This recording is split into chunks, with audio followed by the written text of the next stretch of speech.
as I grow older, I realize the distance between where I am now and where I was are growing further and further, and it's becoming easy to forget about what experiences make you who you are today.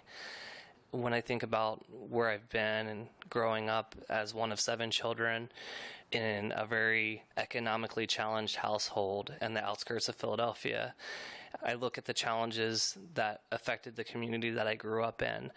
A lot of people that were close to me were affected by drugs, alcohol, and just a really challenging life. And I remember being 16 and having my dad addicted to meth and my uncle die of an overdose. And those were things that leave an impact in your world and your mind. And when you see people around you who are struggling, it almost makes you feel like you're doomed to have the same type of future. And when I reflect back on myself as a child, I remember there were moments that I would cry into a mirror and say that this isn't going to be my life. I don't want this. I'm not going to live like this. I look at my position as director of nursing for St. Joseph's, and I think to myself, wow, who would have told that young boy that he had a future outside of working as a gas station attendant or working as a cashier? Who would have told him that he was going to complete his master's degree and be able to inspire and take care of the sick and the ill? And I think that telling stories like this are inspiring to others on many ways, because we have to believe that we can be the change that we want to see in the world. And I think to myself, I'm glad that there were at least a couple people who believed in me.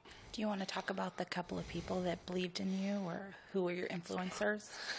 One, my grandparents, and partially because they were just such hard workers. They didn't really have much of anything, but they showed up and they worked hard. And, you know, even though my grandparents could have easily taken me to my work every day, he wanted to build character, so he made me walk into my job every day from school. So I walked 30 minutes to work and 30 minutes home from work, and it pushed me a lot harder to buy my first car and save and make that first milestone. So he really taught me what it was to be a man and a provider. And then the next person that I would have to acknowledge would be my cousin Pat, who saw the potential in me before I could even see the potential in myself. And she just told me all the time, are you going to go to college? Are you going to go to college? You should go to college. You're really smart. You should go to college. And after she told me so many times, I just started to be like, yeah, I should go to college. And it made more sense. And I didn't think I was the type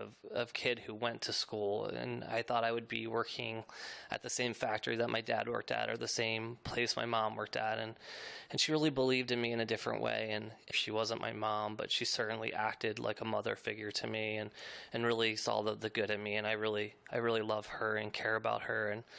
And then the last person who made an impact in my life would be my guidance counselor in high school, James Bailey, because he pushed me to be a nurse, and he saw my potential to be a nurse before I did. So I recall sitting in his office and talking about my future and talking about where I'm going in my life. And he's like, I think you would be a really good nurse, Patrick. And I recall telling him, no, I'm going to be a police officer.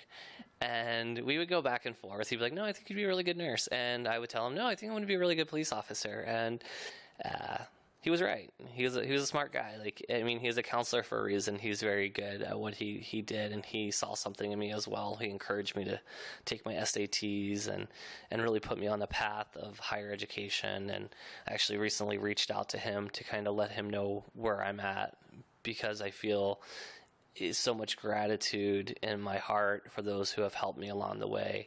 You know, I think we need to take a moment to try to help anybody that we can, and I try to do that now in my life, because so many have come out of the woodwork to help me. So now I want to pass that on and pay it forward.